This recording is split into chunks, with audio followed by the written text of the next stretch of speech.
बघा शक्ती प्रसंग. आणि मग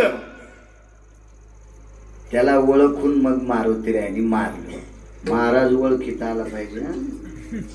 ज्याला महाराज ओळखीता येत नाही त्याच्यासारखा येटगळ जगात कोण नाही, त्याच्यासारखा सोंबळ्या जगात कोण नाही. आमच्याकडे निर्बुद्ध माणसाला सोंबळ्या म्हणते, बुद्धिहीन माणसाला येटगळ म्हणते. याला मराठवाड्यातली भाषा कळायची नाही जास्त. येटगळ म्हणते आमच्याकडे, येटगळ. हे दोघं जास्त हसले, ते आमच्या तिकडचे आहेत ना, त्याच्यामुळे ते जास्त हसले. महाराज कळाला, मग चुकीचा महाराज म्हणलं बरोबर रट्टा द्याला आणि एका जाग्यावर मारलं. ते महाराज चुकीचा स्वीकारायचा नाही. तुम्हाला सांगू का, ड्रायव्हर जर मोटरसायकलचा चुकीचा पाहला तर 2 मरतील, जीपचा चुकीचा पाहला तर 10 मरतील, एसटीचा चुकीचा पाहला तर 55 मरतील, रेल्वेचा चुकीचा पाहला तर 1000 मरतील, पण वक्ता चुकीचा पाहला तर कोटी मरतील. महाराज चुकीचा नाही. पाणी पिना छान के, गुरु करना पछान के. महाराज शोधून, महाराज विद्वत्तेने आपल्याकडे ओळखल्या जात नाही. आपल्याकडे महाराज आचरणानं ओळखल्या जातो. कमी अधिक विद्वत्ता असेल, एखाद्याला जास्त बोल, एखाद्याला कमी असतील, एखाद्याला जास्त स्वराचं ज्ञान असेल, रागरागिणी येत असेल, एखाद्याला कमी येत असतील, एखाद्याला कमी अभंग पाठ असतील, कीर्तना श्लोक वया कमी सांगता येत असतील, पण ज्याचं आचरण गोड आहे तो जगातला 1 नंबरचा महाराज. आणि मारुतीराय ते तत्व सांभाळणारे होते. मारुतीरायाने आचरण भ्रष्ट महाराजाला मारलं, संपवलं त्याला. मग मूर्खाचंही रामायण काही वेळापुरतं ऐकून घेतलं तर वाल्मिकाचं का नाही ऐकणार. वाल्मिकांचं रामायण पाहिलं, वाचिल्याबरोबर शिक्कामोर्तब केलं, वा नंबर 1चं काव्य. आणि मग मारुतीराय निघाले तिथून. उपकार सांगतोय, काय सांगू आता संतांचे उपकार. निघत असताना दोघेही निघाले आपापल्या कामाकरता. मारुतीरायाला काम काय बाजाराला जायचं नव्हतं, काही किराणा आणायचा नव्हता. ते काय म्हणजे मागणं पुढून फुफुटावडं काही संबंध नव्हता. लाडून करंजान चकल्यान, हे गौरी गणेशाचे मोदक, गौरीच्या पुढचे लाडू चकल्या पकल्या, हे काही नाही. मारुतीरायानं पाला खाला. केवळ वनीचे वनचर, केवळ वनीचे वनचर, पाले खावीर वानर, चारी मुक्ती त्यांच्या किंकर, सवे सुरवर वंदिते. मारुतीराय म्हणजे रानातला पाला खाणारी वंचर, पाले खावीर वानर, पाला खाणार. अधिकार सांगू, चारी मोक्ष त्यांचे किंकर, सलोकता, समीपता, स्वरूपता, सायुज्यता, चारीची चारी मोक्ष त्याच्या घरचं ताश्य तो करीत होते. काय खात होते? पाला. म्हणजे पाला खाणार आहे तुम्हाला वंचर कसं म्हणता येईल? पाला खाऊन या वाहिले पर्वत, पाला खाऊन या वाहिले पर्वत, पाला खाऊन या वाहिले पर्वत, बांधलेला शेतू शेतूवर,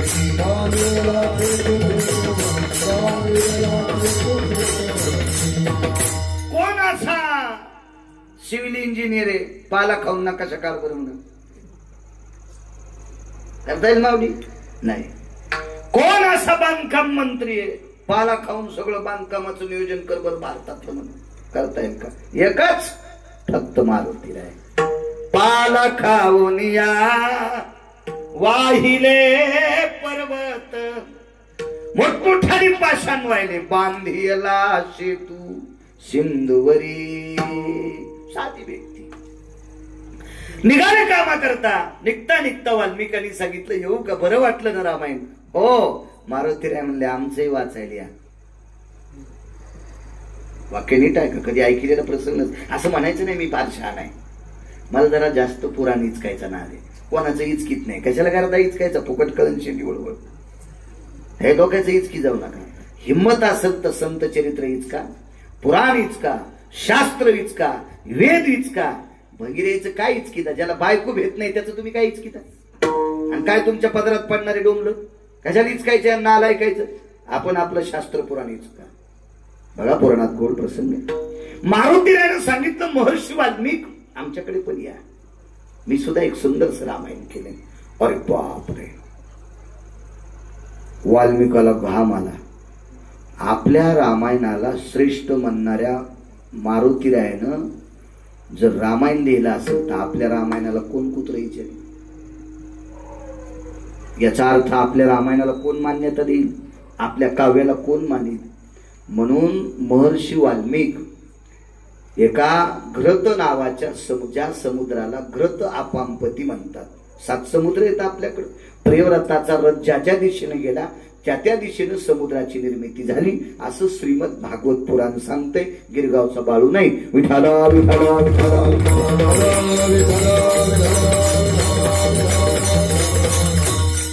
एका सागराला घृत समुद्र नावे, म्हणजे तुपाचा समुद्र. आपल्याला नाही भेटत ते, आपल्याला खारटच समुद्र. तुपाचा समुद्र भेटायला लायकी लागेल ना आपली, तेवढी लायकी थोडीच आपल्याला घृत समुद्र भेटायला. त्या समुद्राला हे आपशिंगेकर भया त्याला घृत समुद्र म्हणतात रे, घृत समुद्र. आणि या समुद्राच्या स्थळावर 2 प्रकारचे पाषाण होते.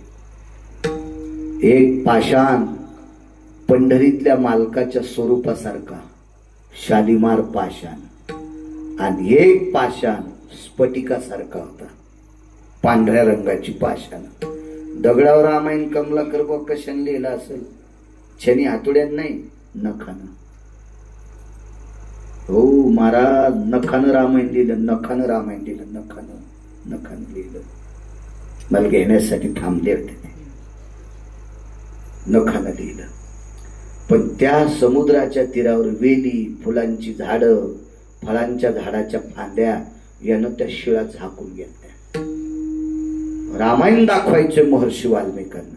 शेपटीला आदेश दिल्याबरोबर ते सगळं उघड केलं आणि वाल्मिकांना सांगितलं वाचा रामायण.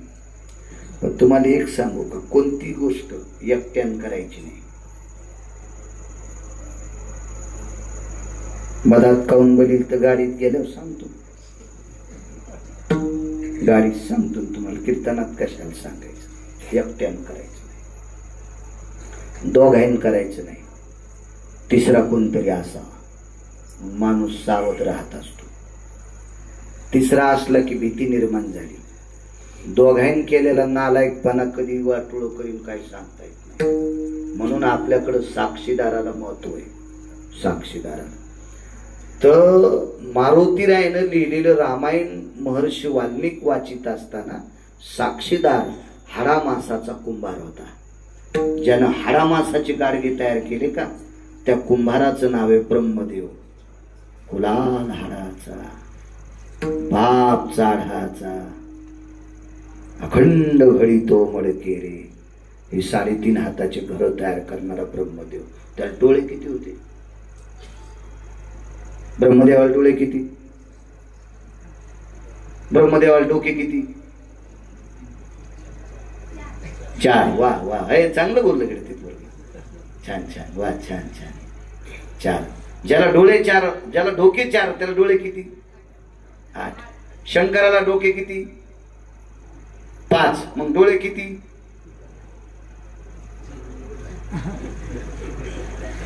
नाही, चांगल्याची कॅशेट गुंडाळून तू तर आता तुला अजून दिसत नाही तर तू कशाला? शंकराला डोकं 1 असल्यावर डोळे किती येतं? 3. आणि शिवजींना डोके 5 असल्यावर डोळे किती येतं? 11. एकादश नाही याला, एकादश नाही, 1 डोळा शिल्लक होता. आणि शिवजींना 1 डोका असल्याच्या नंतर डोळे किती? 3.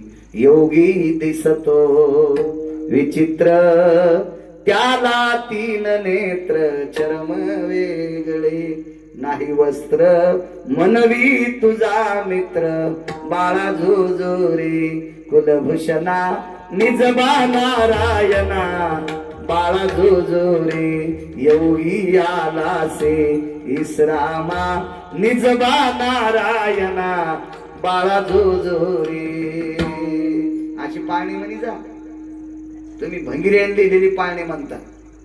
पहिल्या दिवशी जन्मलं बाळ, दुसऱ्या दिवशी खात या केळ, आणि तिसऱ्या दिवशी फेकला गुलाल जुवाळा जुरे ही चुड संजीवी नाही चूक असं काही नका वाची जाऊ.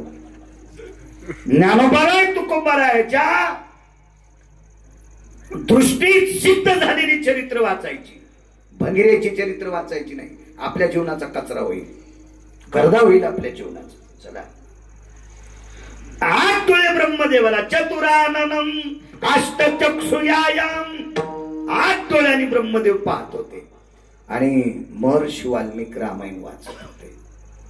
एक एक शब्द महर्षी वाल्मिक, महर्षी म्हणजे साम अगोदरचा वाल्या हे नका डोक्यात धरू.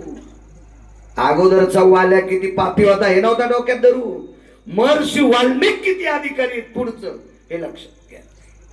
आणि रामायण वाचित असताना वाल्मिकांच्या लक्षात आलं मारुतीरायानं लिहिलेल्या रामायणा पुढं आपलं रामायण